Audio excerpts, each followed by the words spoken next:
Magandang araw sa ating lahat mga boxing fans saan mang panig ng mundo. Ang bakbakan o labanan na ating tatalakayin ngayon ay ang unification title bout sa pagitan ni Oscar Colasso at Tamanon Yumtrong aka si P. Smart. Kasalukuyang hawak po ni Oscar Colasso ang WBO World Minimum Weight title at kasalukuyan ding hawak ni Tamanon Yumtrong aka si P. Smart ang WBA Super Champion. Fight schedule November 16, taong kasalukuyan, nagaganapin sa Riyadh, Saudi Arabia. Sa bakbakan na ito, tayo pa'y maghahayag ng sarili nating fight prediction, comparison at analysis. Na kung saan, doon pa po lamang sa ating gagawing comparison, detalyado po na inyong malalaman kung saan nga ba naging liyamado, saan naging lihado, ito magabilang panig. Inanyahan ko rin po kayo na panaurin ang buong video. At nang sa ganon, makakakuha kayo ng idea at makapagdesisyon po kayo sa inyong pipiliin na sa tingin po ninyo ay may malaking tsansa sa panalo dito po sa naturang bakbakan. Maaaring ang inyong desisyon ay papabor o tataliwas ito sa aking pananaw o prediction sa laban, ngunit ang mahalaga ay ang makapagdesisyon po kayo. Nasa inyo ang huling desisyon. Bago natin ito simulan, para po sa mga boxing fans na bago po lamang pa dito sa ating munting channel, inaanyahan ko po kayo na sana suportahan po niyo sa pamamagitan po ng pag-subscribe, like, and share. At para po sa mga boxing fans na walang sawa na sumuporta at sumubaybay dito sa ating munting channel, taos puso po ako nagpapasalamat sa inyong lahat. Wala po andong sports PH kung wala rin po kayo mga idol. At humingi rin po ko ng pumanhin sa mga nag-request ng video na hindi ko po nagawan dahil nung mga nakaraan, medyo nagkaroon po tayo ng karamdaman na kung saan apektado po ang busis. Shout out ko na lang po sila si Idol Glenn Rosas at si Idol Garapal Kana. Grabe yung pangalan mo, Idol Ganun pa man, nagpapasalamat po ako sa inyong pang-uunawa. Opo, mga idol. Okay, hindi na natin ito patagalin pa. Simulan na natin. Alamin muna natin ang mga background dito sa magkabilang panig dahil yan po ang ating gagamitin na referensya sa ating gagawin naman na comparison.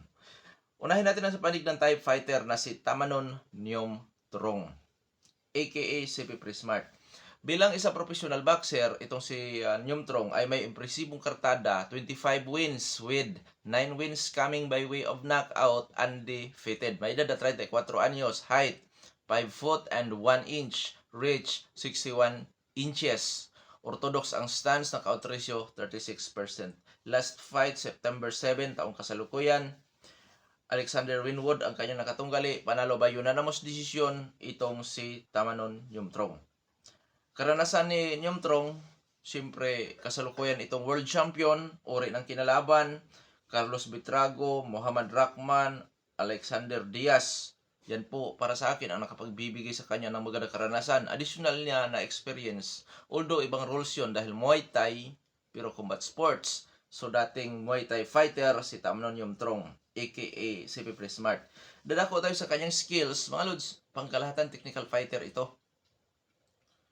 Oo. Pagka pangkalahatan technical fighter, ibig sabihin lang mahusay sa opinsa at may galing. May husay din pagdating sa dipinsa, magaling sa puntusan. Taglay ang footwork, kayang ipinatili ang katunggali, side to side. Yun nga, marunong gumamit sa distansya.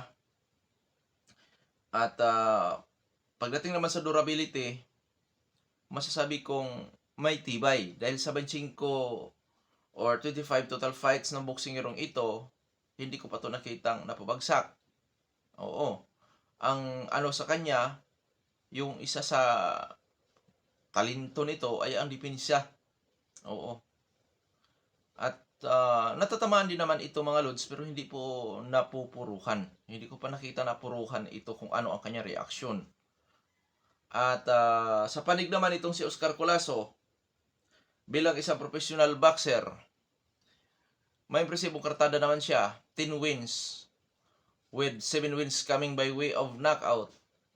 Undefeated. May 27 anyos. Height 5 foot and 2 inches. Reach 61 inches. Southpaw ang stance. Knockout ratio 70%. Last fight June 7, 2024. Nakasagupaan niya si Gerardo Zapata. Panalo by unanimous decision si Oscar Colasso. Karanasan o experience ni Oscar Colasso. bago ito pumasok sa pro boxing, siya po ay dating Olympian or dating lumalaban po sa amateur. Katunayan, 2019, gold medalist ito sa Pan American at 5 times naging champion sa National Championship.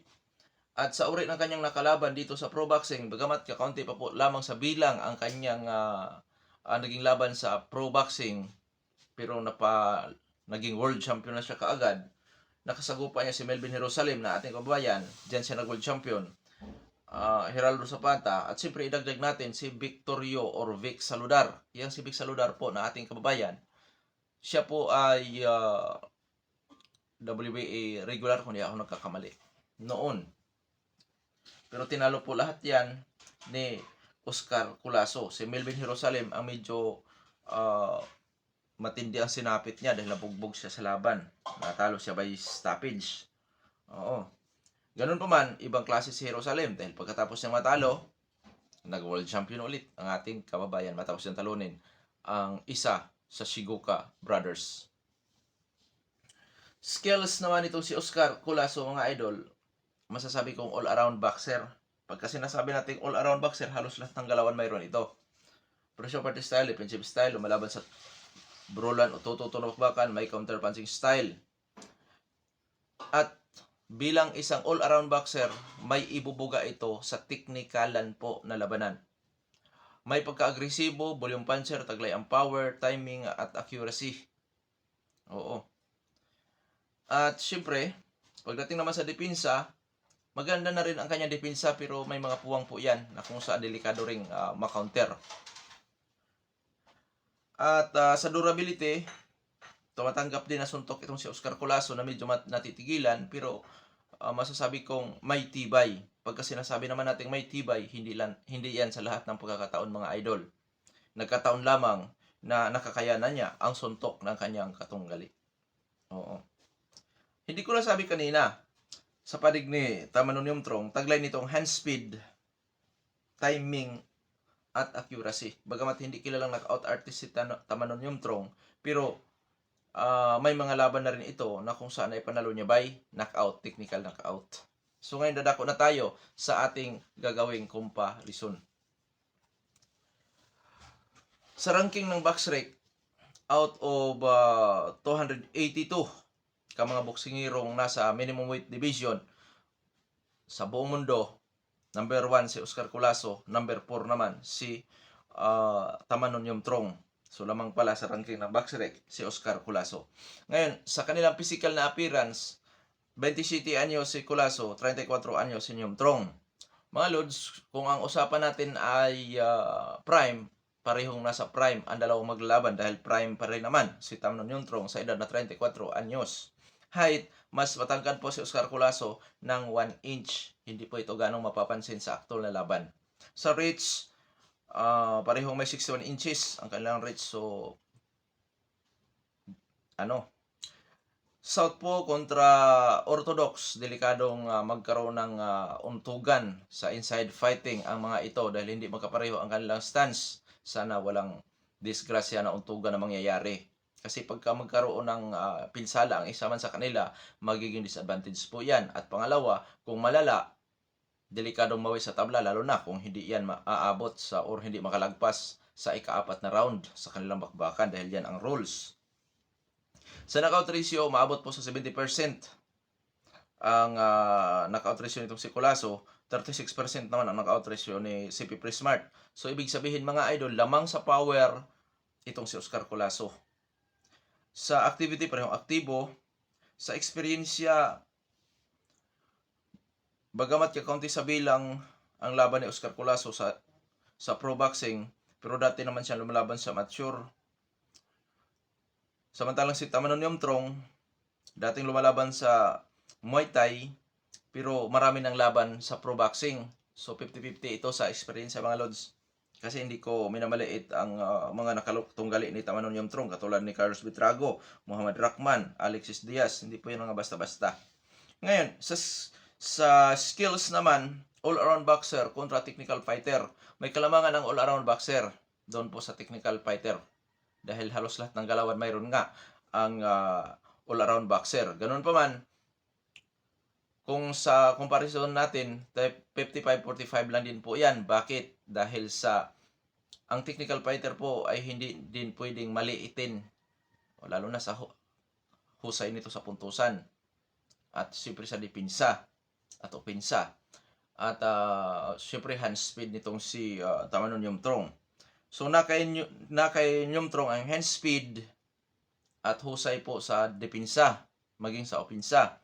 Kay Oscar Colaso naman, nasa kanya ang power, which is importante rin po yan, volume puncher, at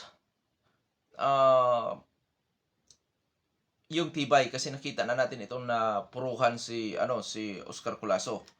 Kaya mga lods, sa pangkalahatan natin, 55-45 in favor of Colaso. So yamado si Colaso dito. 5% lang po ang maibibigay kong kalamangan dito kay Oscar Colaso, doon naman kay Tamanon Yumtrong. Oo. At ang kagandahan nito, doon sila magpangabot sa Riyadh, Saudi Arabia. So ibig sabihin parehong dayo ang dalawang maglalaban. Ngayon, pagdating naman sa popularity, mas kilala si Oscar Colaso ikumpara kay Tamanon Yumtrong, mga idol. Oo. Kaya naman, magandang laban ito, malaking pagsubok ito sa magkabilang panig dahil pareho pa itong undefeated. At pangalawa, dapat itong panuurin sa dalawa nating kampiyon na sina Pedro Taduran na may hawak sa IBF at Melvin Jerusalem na may hawak naman sa WBC. Kasi hindi malayo na pagkatapos ng unification title bout na ito, maaring magkaroon pa ulit ng unification title bout na kung saan isa sa ating dalawang kampiyon na Pilipino ang mapapalaban. Oo. At di malayo na magkaroon ng undisputed dito sa minimum weight division na kung saan posibleng Pinoy ang makakasungkit, lalo na kay Pedro Taduran. Bakit napakataas ng pagtingin ko kay Pedro Taduran maging kay Jerusalem? Kasi nga po, ang dalawang yan ay mga power puncher. Si Taduran, kung mapapaharap yan kay Oscar Colaso, diyan masusubok itong si Oscar Colaso kasi parehong agresibo, parehong power puncher. At siyempre may tibay, matibay ito si Pedro Taduran.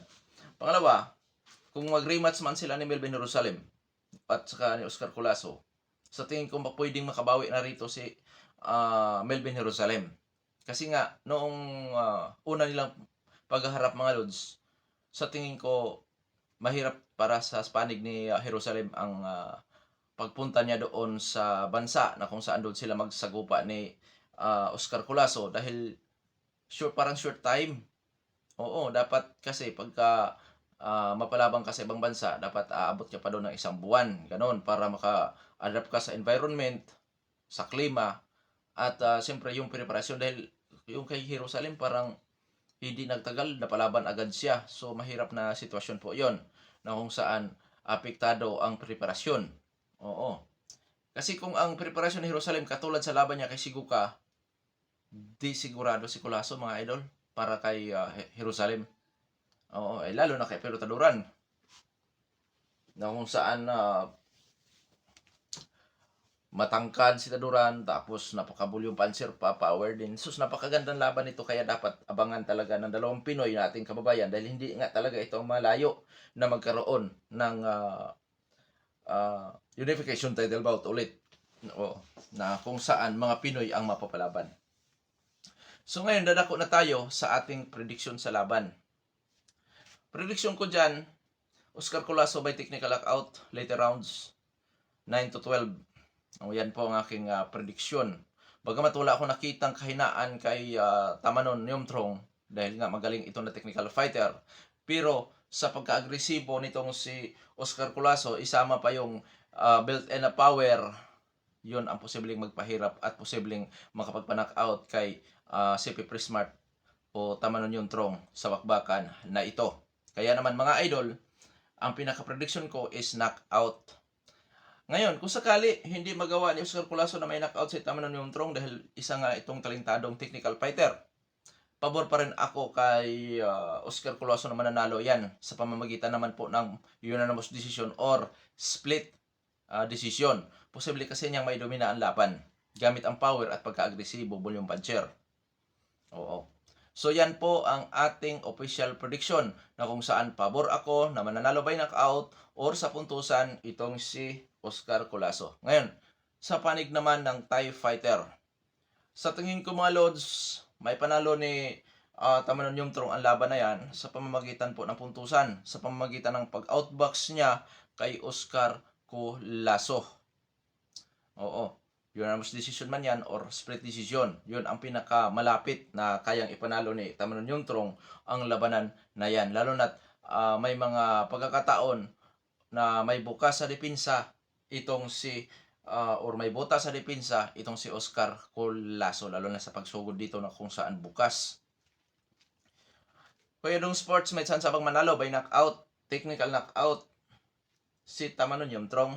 Bagamat hindi ito kilalang knockout artist mga idol, kumon taglay nito ang hand speed at husay sa technical na laban, posible niyang matamaan ng tuloy-tuloy itong si Oscar Colaso na magsasanhi ng pinsala at mauwi sa stoppage or knockout din. So, may tsansa pero mas malapit po ang manalo lamang itong si Tamanon Yumtrong sa pamamagitan ng puntusan dahil hindi naman siya kilalang knockout artist. Pero may tendency na makapagpa-knockout ito. Tandaan natin, boxing ito. This is boxing. Anything can happen.